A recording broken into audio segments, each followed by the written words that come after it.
नमस्कार। आज हम लोग पढ़ेंगे भारत में जो भूमि सुधार कानून लागू किए गए थे उनकी जो धीमी प्रगति रही थी उसके क्या कारण रहे थे। इससे पिछले वीडियो में हम लोगों ने ये पढ़ा था कि भूमि सुधार कानूनों की बाढ़ तो आ गई थी, कई प्रकार के कानून लागू किए गए थे, लेकिन उनकी प्रोग्रेस काफ़ी सीमित रही थी। तो उनकी जो प्रगति काफ़ी धीमी रही थी उसके क्या कारण रहे थे, इस पर आज हम लोग चर्चा करेंगे। पहला और मुख्य कारण था कि राजनीतिक इच्छा शक्ति की कमी थी। भूमि सुधारों जैसा सक्रिय व क्रांतिकारी कार्यक्रम राजनीतिक इच्छा शक्ति के अभाव में लागू नहीं किया जा सकता है। भूस्वामियों के हितों के समर्थकों ने भूमि सुधारों को लागू नहीं होने दिया। स्थानीय रेवेन्यू स्टाफ व बड़े कृषकों ने परस्पर साठगांठ पाई गई, जिससे विभिन्न भूमि सुधार कार्यक्रम व्यवहार में लागू नहीं हो पाए। दूसरा कारण था काश्तकारों पर अन्य शोषित वर्गों द्वारा सरकार पर दबाव व राजनीतिक संगठन की कमी। खेतीहर मजदूरों व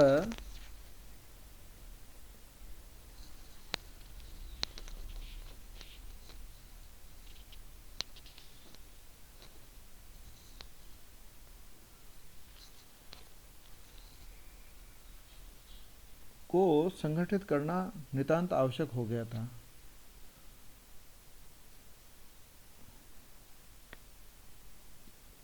तीसरा कारण था कानूनी रुकावटें व प्रशासनिक दोष।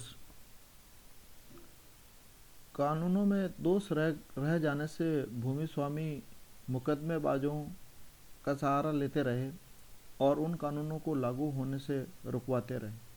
प्रशासकों का रुख भी भूस्वामियों के पक्ष में ही रहा, जिससे वे बहुधा कानूनों को लागू करने के प्रति उदासीन पाए गए थे। भूमि के नवीनतम रिकॉर्डों का भी अभाव पाया गया। ऐसा इसलिए हुआ क्योंकि ताज़ा रिकॉर्ड और सही सूचना उपलब्ध न होने के कारण कई प्रकार की कठिनाइयाँ उत्पन्न होती है। पांचवा मुख्य कारण रहा भूमि सुधारों के एकीकृत कार्यक्रम का अभाव। भूमि सुधार के अलग अलग कई कार्यक्रम जैसे चकबंदी, सहकारी कृषि, सीमा निर्धारण के बीच में तालमेल नहीं बैठाया गया। इस कारण भूमि के वितरण के साथ कृषिगत साख के कार्यक्रम नहीं जोड़े गए और भूमि सुधारों को कई टुकड़ों में लागू करने से भी कम सफलता मिली। अब भूमि सुधारों को लागू करने के लिए क्या सुझाव हो सकते हैं, इस पर चर्चा करेंगे। ये तो हो गए भूमि सुधार की धीमी प्रगति के कारण, जो कि मूल रूप से दो कारणों में भी बांटा जा सकता है। एक राजनीतिक इच्छा शक्ति का अभाव और दूसरा उस तरह की प्रशासनिक तैयारी नहीं या प्रशासनिक सहयोग का भी अभाव रहा था।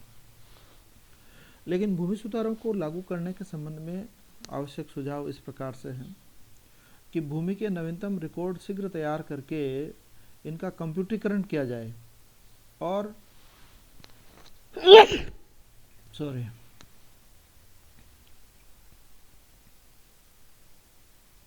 इनके लिए केंद्र संचालित स्कीम तैयार हो एवं भूमि के रिकॉर्ड बनाने के लिए वित्तीय सहायता दी जाए ताकि आधुनिक टेक्नोलॉजी का उपयोग करके भूमि रिकॉर्ड व्यवस्था को नया रूप दिया जा सके। राष्ट्रीय भूमि सुधार आधुनिकीकरण कार्यक्रम का नाम बदलकर डिजिटल इंडिया भूमि रिकॉर्ड्स आधुनिकीकरण कार्यक्रम कर दिया गया है। इसके तहत 27 संघीय राज्यों एवं संघीय प्रदेशों के रजिस्ट्रेशन ऑफ रिकॉर्ड्स ROR को कंप्यूटराइज करने का निर्णय लिया है। तो ये इस दिशा में एक अच्छी प्रगति कही जा सकती है। दूसरा सुझाव है कुशल एवं प्रशासनिक मशीनरी तैयार की जाए। राज्य स्तर पर एक भूमि सुधार कमिश्नर नियुक्त किया जाए, जिला स्तर पर जिला भूमि सुधार अधिकारी नियुक्त किया जाए तथा पटवारी को भूमि सुधार कार्यक्रम से दूर रखा जाना चाहिए अतः एक पृथक भूमि सुधार संगठन की स्थापना की जानी चाहिए जिसमें कि उचित वेतन पाने वाले अधिकारी हों। तीसरा महत्वपूर्ण सुधार है भूमि सुधार अदालतें स्थापित की जाए जो गरीबों को न्याय दिला सके। यह केवल प्रशासनिक अदालतों से संभव नहीं है और इनकी प्रक्रिया को काफ़ी सरल रखा जाए और गरीबों को निःशुल्क सहायता भी दी जाए ताकि वो बटाईदारों से और बड़े कृषकों के शोषण से उनको बचाया जा सके। चौथा सुझाव है खेतीहर श्रमिकों, काश्तकारों व बटाईदारों के संगठन स्थापित किए जाए। इन लोगों के प्रतिनिधियों को भूमि सुधारों के क्रियान्वयन के लिए स्थापित स्थानीय समितियों में शामिल किया जाए। इनके लिए ग्राम समितियों का गठन किया जाए। खंड स्तर पर भी समितियों का निर्माण किया जाए। पांचवा मुख्य सुझाव है भूमि सुधारों के लिए आवश्यक वित्तीय व्यवस्था की जाए। नई भूमि के मालिकों को भूमि का उपयोग करने के लिए आवश्यक साख की सुविधा दी जानी चाहिए ताकि उत्पादन बढ़ सके। चकबंदी के लिए योजनाओं में आवश्यक धन की व्यवस्था की जानी चाहिए। भूमि के रिकॉर्ड्स तैयार करने पर जो व्यय होता है वो सरकार के द्वारा वहन किया जाना चाहिए। वर्तमान सरकार को भूमि सुधारों के संबंध में एक समय बाधित कार्यक्रम, टाइम बाउंड प्रोग्राम प्रस्तुत करना चाहिए जिससे निश्चित व व्यवहारिक कार्यक्रम हों और उनको लागू करने की मशीनरी भी तैयार की जानी चाहिए। भूतकाल में हुई भूमि सुधारों की प्रगति का ताज़ा लेखा जोखा तैयार किया जाना चाहिए ताकि नवीनतम वस्तु स्थिति का पता लग सके।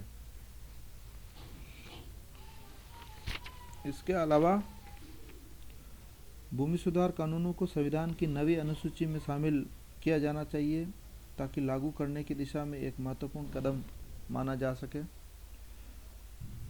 भूमि सुधार, तकनीकी परिवर्तन व कृषि के अवसर ढांचे को सुदृढ़ करने के लिए किए जाने वाले सार्वजनिक निवेश में आवश्यक व पर्याप्त तालमेल बैठाकर कृषिगत उत्पादन बढ़ाना चाहिए। स्वर्गीय एम.एल. दांतावाला का मत था कि विभिन्न स्थानों व विभिन्न समयों की आवश्यकताओं के अनुरूप ही कार्यक्रम अपनाए जाने चाहिए। यहाँ भूमि सुधार हो गए हैं, वहाँ तकनीकी प्रगति व कृषिगत इनपुटों की सप्लाई पर अधिक जोर देना चाहिए एवं जहाँ कृषिगत विकास की नई नीति लागू की गई है, भूमि सुधार लागू नहीं किए गए हैं, वहाँ भूमि सुधारों पर अधिक ध्यान दिया जाना चाहिए। सभी क्षेत्रों में सड़क, विद्युत, बिजली आदि की सुविधा बढ़ाई जानी चाहिए। इस प्रकार हरित क्रांति व भूमि सुधार दोनों का एक साथ व समन्वित रूप से जोड़ दिया जाना चाहिए।